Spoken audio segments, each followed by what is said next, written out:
My name's Joseph, but most people call me Joe. I'm 28 and live in Flagstaff, Arizona, not too far from the Navajo Nation. I've always heard stories about strange creatures in the desert, but I never believed in that kind of thing.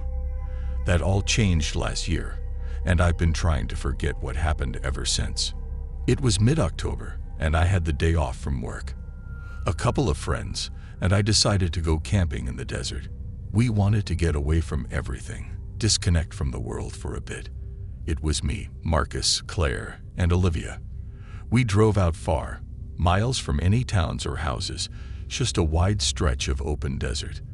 The kind of place where you can't see anything but sand and rocks for miles. We set up camp near a small group of rocks that would provide some cover from the wind. The sun was setting, painting the sky in these deep reds and oranges, and everything felt calm.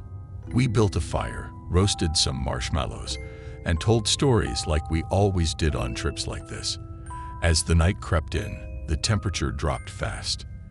The desert can get cold, even if it was warm earlier in the day. Around midnight, Olivia and Claire went to their tents to sleep, leaving me and Marcus sitting by the fire. We were just sitting there, talking about life, when we heard something. A faint sound, like someone walking on gravel, coming from behind the rocks. We both stopped talking and listened. The wind had died down, so it wasn't that. Then we heard it again, crunching footsteps on the desert floor. But they didn't sound quite right. They were slow, deliberate, like someone was sneaking around.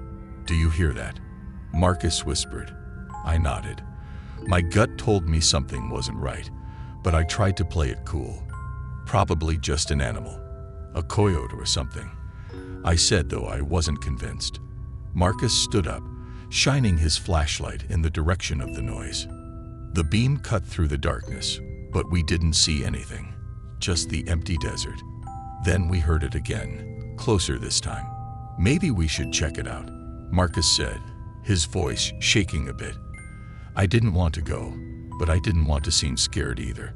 So I grabbed my flashlight, and we walked toward the sound. The closer we got, the more uneasy I felt. The hair on the back of my neck stood up, and my heart pounded in my chest. Something was off. As we rounded the corner of the rocks, the footsteps stopped. We scanned the area with our flashlights but saw nothing. No animals, no people, just the wind picking up again. We were about to turn back when Marcus whispered, "Look." I followed his gaze and froze. Standing about 50 feet away was a figure. At first, I thought it was a person, but something was wrong. The way it moved, or rather, didn't move, was unnatural. Its body was hunched over, and its limbs seemed too long. Its skin was pale, almost gray, and it was just standing there, staring at us. "Who's there?" Marcus shouted, but the figure didn't respond. It didn't even flinch. A wave of dread washed over me. "Let's go back," I muttered. But Marcus didn't move. He was fixated on the thing. Slowly, the figure started to move toward us, its head tilting at an unnatural angle. The closer it got, the more distorted it looked. Its face, if you could even call it a face, was wrong. The eyes were too big, and its mouth was hanging open, but it didn't make a sound. "Run," I yelled, grabbing Marcus by the arm and dragging him back to camp.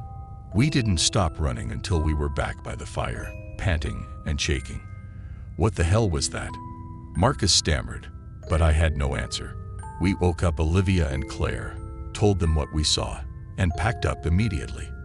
No one argued. We just wanted to get out of there as fast as possible. As we drove back towards civilization, I kept looking in the rearview mirror, half expecting to see that thing following us. But it didn't. We didn't see it again. For weeks after, I couldn't shake the feeling that we weren't alone that night. I started having nightmares, seeing that figure in my dreams. I did some research and found stories about something called a skinwalker, a shape-shifting creature from Navajo folklore. They say it can take the form of animals or even people, but whatever it was we saw that night, I don't think it was fully human. To this day, I don't go camping anymore. Something about the desert just feels wrong now, like it's watching, waiting for the next group of people to come out there alone.